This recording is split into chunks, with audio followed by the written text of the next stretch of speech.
So maraming pong salamat, no. Ito, yan po yung mga dadalhin namin sa SMX as mentioned tomorrow, Philippine Breeders Festival.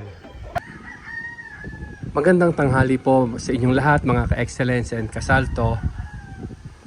Quick update lang po about the upcoming Philippine Breeders Festival na gaganapin po sa SMX at ngayong December 19 to 21. Ang amin pong farm ay magpa-participate dito. Mula po kaninang umaga kami po ay nag-prepare. Hopefully po makapasyal po kayo sa aming booth. Papakita po namin sa inyo yung aming pag-prepare. Dito po kami naghanda at nag-ayos sa aming may gradas area para po kitang-kita po namin yung itsura ng mga manok kapag lumalakad, kung may diferensya o wala. Para po sigurado po na maayos po yung may papakita namin sa inyo. So sana po makapasyal po kayo sa PBF 2025. Bukas na po yun sa SM. Hanggang po yung mga napili namin, nire-record na po namin isa-isa. Ito po. We put bands and everything para po sa accounting. Yung iba po dito ngayon din na naligo.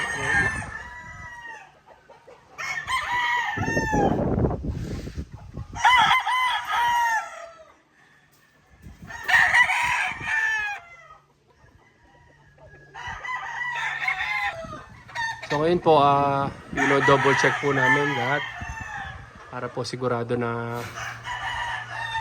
maayos yung aming dadalhin. So one by one, chine-check po namin.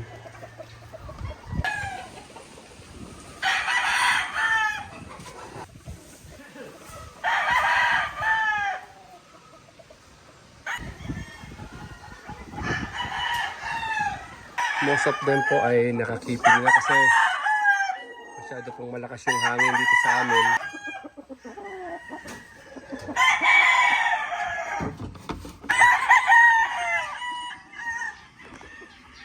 So narito na po yung mga napili namin na dadalhin para sa Philippine Breeders Festival.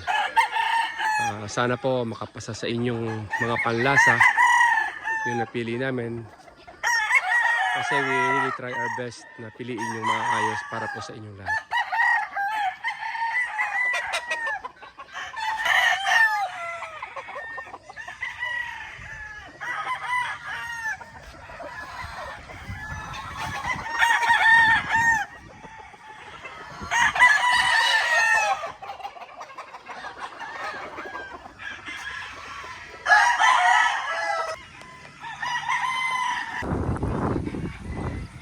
Magkita-kita po tayo bukas sa SMX para po sa Philippine Breeders Festival.